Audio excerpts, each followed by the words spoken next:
नमस्कार सबैलाई। म सौरभ प्रधान फेरि पनि तपाईँलाई यो मेरो एपिसोडमा फेरि आई वेलकम एभ्रिवान। अन्त यो फर्स्टमै तपाईँलाई इन्ट्रोडक्सनमा भनेको थिएँ कि एउटा नयाँ टपिक आउँदैछ भनेर। So today's topic is about investment I see a lot of people having a job, a business, many self employed people, entrepreneurs and all. But I see all यो सबै चिज गर्दाखेरि एउटा फाइनेन्सियल प्लानिङ छैन। अहिलेको टाइममा in present time financial planning is very important. अन्त finances कसरी मिलाउनु पर्ने र कसरी गर्नुपर्ने आजको एपिसोडमा त्यो कुरामा हामी बात गर्नेछौँ। त्यो बात गर्दाखेरि फर्स्टमा I would like to tell that कि जतिजना पनि अहिले आफ्नो चिजमा काममा लागिरहनु भएको छ, this is a very important topic. Very राम्रो हुनेछ, बात अलिकति कम्प्लेक्स हुनेछ, त्यसलाई सिम्प्लिफाइड वेमा लाने एउटा मेरो प्रयास छ। दे आर मेनी टपिक्स, त्यसलाई it's very difficult, it's very complicated, but त्यसलाई एउटा सरल भाषामा आज बुझाउने, सम्झाउने एउटा तपाईँहरूको अगाडि राख्ने मेरो एउटा प्रयास छ। अन्त त्यो प्रयासमा कस्तो हुन्छ, के हुन्छ, काइन्डली कमेन्टमा लेखिदिनुहोस् होला। So I am starting on this one. So आजको टपिकमा ये भन्न चाहन्छु कि today's world is very complex every day, every month, every year, things are changing. Many things are getting coming in our way. कस्तो चिजमा अहिलेको प्रेजेन्ट टाइममा financial planning is a very wise thing to do. So आजको लागि यो टपिकमा म discuss गर्दाखेरि फर्स्टमा म डिस्कस गर्न चाहन्छु म्युचुअल फन्डको बारेमा। सो आजको टपिकमा यो mutual fund, what is a mutual fund? Mutual fund एउटा ट्रस्ट हो जसले तपाईँको फन्ड्स एउटा पुल गरेर राख्छ and they just apply that on many other, and they just invest on many other topic, many other stocks and all कम्पनीजमा यस्तो हुन्छ। So mutual fund किन गर्नु जरुरी छ त्यसमा हामी डिस्कस गर्नेछौँ। आजको प्रेजेन्ट टाइममा कसरी म्युचुअल फन्डमा पैसा हाल्छ त्यो पनि डिस्कसन हुन्छ। सो म्युचुअल फन्डमा हामी फर्स्टमा हेर्दाखेरि आई नो कि एउटा SIP is a very concept, अर्को हुन्छ lump sum. So each and every मेरो एउटा मेसेज छ to all the people, Darjeeling, Kalimpong जहाँनिर पनि हुनुहुन्छ हाम्रो मान्छेको लागि, एउटा नेपाली कन्टेन्ट जो कन्ज्युम गर्छ, कि everyone should start an SIP. So SIP भन्दाखेरि हामी बुझ्छौँ कि it's a systematic investment plan. एसआइपीमा तपाईँले मोस्टली 1000 रुपिसदेखि पनि स्टार्ट गर्दा हुन्छ। It can be done from below, but I think 1000देखि मुनि केही फरक पर्छ भन्ने हामी बुझ्दैनौँ। It is also a forceful saving जो बादमा गएर कम्पाउन्ड हुन्छ। So we need to learn about compounding, we need to learn about inflation, we need to learn about savings. यो सबै चिजहरूले हामी एउटा जान्यौँ भने फ्युचरमा आउने चिज हाम्रो भविष्य एकदम राम्रो हुनेछ। बट यो सबै इन्भेस्टमेन्टहरूमा आउँदाखेरि फर्स्ट अफ अल के गर्नुपर्ने छ? फर्स्ट अफ अल आई अर्ज इच एन्ड एभ्री पिपल नि, अब मेरो एउटा नम्र निवेदन छ कि सबैभन्दा पहिला एउटा फ्यामिलीको लागि, आफ्नो परिवारको लागि हेल्थ इन्सुरेन्स एकदमै जरुरी छ। सो फाइनेन्सियल प्लानिङ गर्दाखेरि सबैभन्दा फर्स्ट स्टेप हाम्रो आउँछ हेल्थ इन्सुरेन्स। सो हेल्थ इन्सुरेन्समा मेरो एउटा निवेदन छ कि सबैलाई कि each and every family should get the health insurance. त्यो हेल्थ इन्सुरेन्सले के हुन्छ भन्छ द्याट प्रोटेक्ट्स यर फ्यामिली। भोलिको दिनमा के अर्थ यस्तो प्रब्लम आउँछ medical related, I see a lot of people कतिजना मान्छेहरू दे सफर अ लट, धेरै हस्पिटलमा गएर धेरै चिजहरूमा आफ्नो साल जिन्दगीभर कमाएको पैसा एउटा प्राइभेट हस्पिटलमा गएर गुमाउँछ। सो फाइनेन्सियल प्लानिङ जतिवटा सेभिङ्स छ त्यो सबै चिजहरू त्यही नै एउटा तपाईँको गएर लथालिङ्गै हुन्छ। So first of all financial planning जब गर्छौँ, health insurance is the number one priority.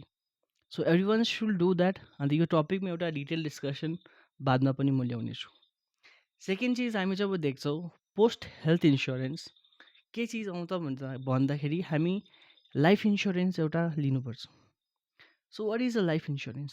Life insurance is a protection, एउटा प्रोटेक्सन इच एन्ड एभ्री फ्यामिलीलाई हुनुपर्छ कि भोलिको दिनमा बितिगयो भने के हुन्छ भनेर। So life insurance is the second thing, a very important one. Health insurance मजाले प्रोटेक्सन छ भने लाइफ कभर एउटा दामी हुनुपर्छ, पोस्ट विच हामी इन्भेस्टमेन्टमा आउन सक्छौँ। इन्भेस्टमेन्टमा जब आउँछौँ हामी, एउटा हुन्छ स्मल इन्भेस्टमेन्ट, एउटा हुन्छ हायर इन्भेस्टमेन्ट। अलवेज म एउटा चिज भन्न चाहन्छु कि एनी इन्भेस्टमेन्ट पनि तपाईँले हेर्नुहुन्छ भने सबै इन्भेस्टमेन्टमा there will be a lock in. त्यो लक इन पिरियड भन्दाखेरि एउटा पैसा जब राख्छौँ त्यो कति सालको लागि जम्मा हुनेछ। अनि जम्मा हुँदाखेरि चाहिँ तपाईँलाई किन चाहिँ राख्नुपर्ने छ त्यो समय? किन चाहिँ त्यो पैसा चाहिँ अड्किन्छ? अनि त्यो अड्किनुको मतलब के छ? That is lock in period. Lock in पिरियडमा चाहिँ तपाईँको कम्पाउन्डिङ वर्क गर्छ। कम्पाउन्ड इन्ट्रेस्ट जो हामी सुन्छौँ, it is the eighth wonder of the world. तपाईँले यो चिज गर्दाखेरि पैसा जब लक हुन्छ, the money really works on that. So पैसा कसरी कहाँ हाल्नुपर्छ त्यो धेरै चिजमा हामी टपिक डिस्कस गर्नेछौँ। एभ्री डे एउटा एउटा टपिकमा क्ल्यारिटी आउँछ। सो मैले तर फर्स्टमै भन्दैछु कि health insurance is the number one thing on a financial journey. Second is life insurance.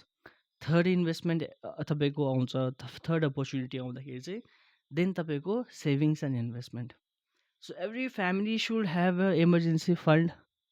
अलिकति पैसा आफ्नो चिज राख्नुपर्छ for very different kind of emergency. त्यो इमर्जेन्सी पर्सनल हो, सबैको आफ्नो आफ्नो चिजमा आउँछ।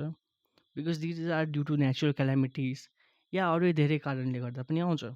कहिले जब फन्डहरू जबहरू हामी स्विच गर्छौँ, कहिले जबसँग हामी रेस्ट गर्छौँ, धेरै पारिवारिक चिज हुन्छ, that is the personal thing. त यो सबै इमर्जेन्सी फन्ड पछाडि हामी जब जान्छौँ then will talk about investment. त investment is all about stock market. Mutual फन्डमा पनि हामी पुल इन गर्छौँ, लास्टमा गएर त सेयर त तपाईँको स्टक मार्केटको नै हुन्छ। So I am an equity guy, I am a real estate guy. Real estate, gold, mutual fund and many other things, यो सब चिज investment one has to do that.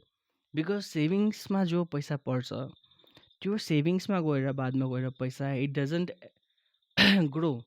And investment जसले गर्छ त्यो मान्छे he is protected against inflation. Because इन्फ्लेसनले चाहिँ तपाईँको पैसा खान्छ। त्यो पैसाको जुन चाहिँ भ्याल्यु छ आजको, इन द कमिङ टाइम्स 5-10 वर्षमा त्यो पैसाको भ्याल्यु एकदमै कम हुन्छ। So that is the only reason then one has to invest. त्यो इन्भेस्टमेन्ट एउटा राम्रो एउटा ह्याबिट हो। इन्भेस्टमेन्ट एउटा स्किल हो। Investment is a game of patience. Investment is a life tool जसले गएर आउने भविष्य राम्रो हुन्छ हामी सबैको। सो फर्स्टमा आउँदाखेरि आज हामी स्टार्टिङ अफ द इन्भेस्टमेन्ट के गर्नुपर्छ भनेर, each and every person must start an SIP. जतिजना पनि यो भिडियो हेर्नु हुँदैछ, I urge those people start a journey for SIP. That is a very beautiful one, very simple one and very good thing, एकदमै दामी चिज छ एसआइपीको magic. त्यो गर्नुपर्ने म एउटा आज तपाईँहरूलाई एउटा मेसेज दिँदैछु। साथै साथ investment in stocks, investment in gold, a very good opportunity was had कम आउने 2 वर्ष अगाडि कि एउटा 3-4 वर्ष अगाडि एउटा सोभरिन गोल्ड बन्ड थियो, that was a very good one. Now that has been ended, but अरू अपर्च्युनिटिज फन्डहरू पनि आउँदै गर्छ। त्यसमा तपाईँहरूको एउटा पेसेन्स राखेर चल्नुपर्छ। सो जुन चाहिँ बात अहिले म भन्दैछु कि यो सबै चिज चाहिँ तर फाइनेन्सियल इन्भेस्टमेन्टको लागि हो। But investment is not just यो सबै पैसाको रूपमा हुन्छ। Investment also comes in the form of relationship. कि तपाईँको वर्थ कस्तो छ अन्त नेटवर्क कस्तो छ, that is very important. So financial चिजले चाहिँ तपाईँको नेटवर्क बढाउँछ। But another thing is your network. So you have to invest in relationship also. Relationship फ्यामिलीसँग, आफ्नो आमासँग, फ्यामिलीमा आफ्नो बहिनीसँग, आफ्नो साथीभाइसँग, आफ्नो वाइफसँग, any other thing because you are social human beings, are social animals and रिलेसनसिपमा पनि हामीले इन्भेस्ट गर्नुपर्छ। साथै साथ यो सबै चिज हुँदाखेरि one must also invest in himself for herself. आफूमाथि investment I think this is a very important topic. म भन्छु कि भेरी इम्पोर्टेन्ट लाइन छ, कतिजनालाई मनपर्छ मलाई भनिदिनुहोस् होला कि investment in yourself is the biggest investment. जो मान्छेले आफूले आफूमाथि पैसा हाल्छ, जसले आफूले आफ्नो माथि एउटा राम्रो कपडा लाउँछ, राम्रो खाना खान्छ, राम्रो एक्सर्साइज गर्छ, यो पनि एउटा इन्भेस्टमेन्ट हो। Because you are putting your time, your valuable skill, your valuable energy त्यो चिजमा, त्यो पनि एउटा इन्भेस्टमेन्ट हुन्छ। सो सबैभन्दा पहिला we need to increase our income, we need to have very good health insurance, appropriate health insurance जसले एउटा फ्यामिलीलाई कभर गर्छ। साथै साथ लाइफ इन्सुरेन्स एउटा म्यान्डेटरी चिज हो, द्याट इज नट अप्सनल। इन्डियामा धेरै कम पेनिट्रेसन छ, धेरै मान्छेले बुझ्दैन, धेरै मान्छेले बुझाउने कोसिस गर्छ, अनि धेरै मान्छेले लिन्छ, अन्त जिन्दगी उहाँको एकदम सुखमय हुन्छ। अनि यो च्यानलको मोटिभ पनि यही छ कि सबैजनाले एउटा बेसिक शान्तिपूर्वक चिजहरू जानोस्। कतिवटा चिजहरूसँग जुझ्छ, म पनि कतिवटा चिजसँग जुझेको छु। यो च्यानल खोल्नुको मोटिभ पनि यही हो कि लाइफमा एउटा इजिनेस हुनुपर्छ, लाइफमा एउटा क्ल्यारिटी हुनुपर्छ कि के गर्दाखेरि कस्तो गर्दाखेरि के हुन्छ भनेर। सो म आजको यो टपिक यहीँनिरै खतम गर्न चाहन्छु, बिकज आजको चिजमा यही डिस्कसन थियो mostly. So each and every आजको जुन चाहिँ टपिक छ, यसको लागि फेरि ब्रिफमा पनि हामी आउनेछौँ, फेरि डिस्कसन हुनेछ। तर तपाईँले मलाई यसमा पनि कस्तो के लाग्यो, के छ, तपाईँहरूको एउटा भ्यालुएबल कमेन्ट मलाई दिनुहोस् होला। अनि भोलिको दिनमा के टपिकहरू छ तपाईँहरूको, त्यो पनि तपाईँले कमेन्ट गर्दा हुन्छ, त्यसमा पनि म भिडियो बनाउनेछु। Thank you.